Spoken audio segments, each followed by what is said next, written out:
Now take a good look at the elements in your media library and check if everything that you would like to use is part of your video clip. Take a look if the order is consistent to what you had in mind.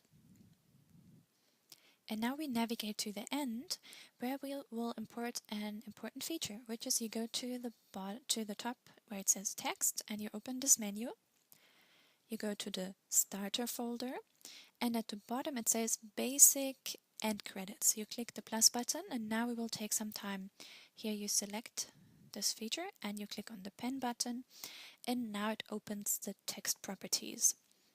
So please remember, adding proper credits will be part of the grading for the video because you want to give the viewer a context. You want to say who made this or thank you for watching. You want to acknowledge certain people that, for example, were interviewed, or you want to say which event you filmed or featured.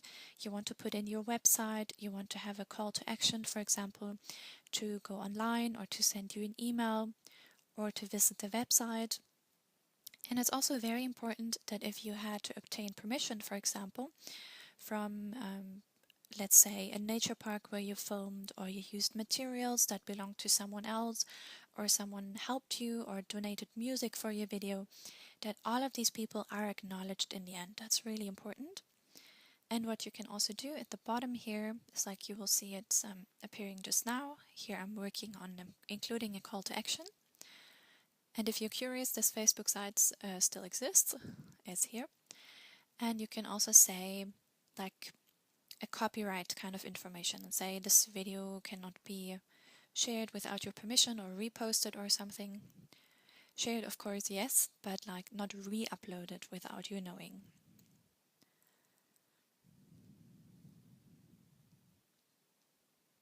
And you can see the text options are very similar as to what you've seen in the other, like in the editing. Oh yeah, and here you can see, be very careful with typos, because if you don't catch them, your viewer will. Right.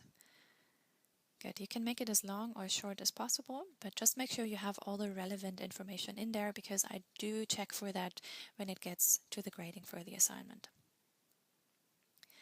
So you can always come back later to edit it, and what we're doing now is adjusting the size.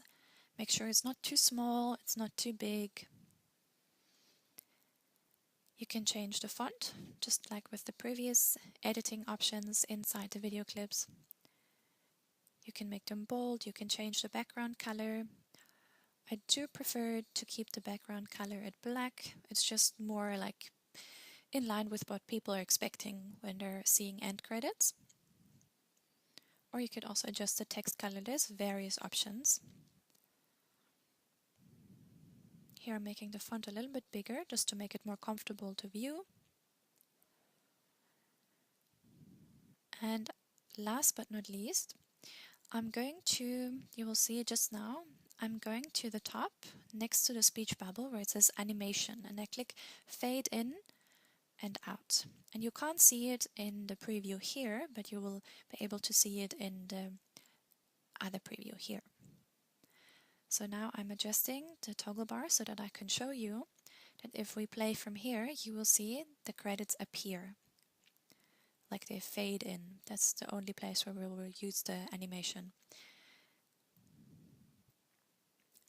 Now to your left, you can see this magic wand that brings you into the theme selection. The default theme is basic blue, and as you can see from the different options here, this can also be used in a private context where you have a wedding theme or different possibilities. I recommend sticking to the basic themes or the professional themes, and I quite like the basic green, or here I'm choosing the basic gray. This just helps to make your video clip more cohesive, pull it together. And some of the other editing programs that are listed also have this feature available. Now under the magic wand you have a music note button, and this brings you into selecting the audio. And you have a folder full of free music tracks that are available to add to your video. And they have very different directions and themes, like if you click them, you can just listen to them and figure out if this is something you would like to use. And you can click Use this track at the bottom. And then it will automatically be added to your video clip in the end. Here, if you click again on audio, the clip you have chosen, the soundtrack, will appear. And if you change your mind, or you say, I would like to add music from a different source, you can click delete again. The folder below that, here are the sound effects. And for example, you have different themes, like let's say traffic. If you have a video that focuses on the effects of traffic on the environment, or you have a tractor driving around, if that's something you would like to use. If you have a video in an agricultural background, there are different options, and it's quite fun to listen to them. But you will see here in nature, you have, for example, have a water splash that you can use. But there was so much ambient natural noise already in my video that I did not decide to use any sound effects.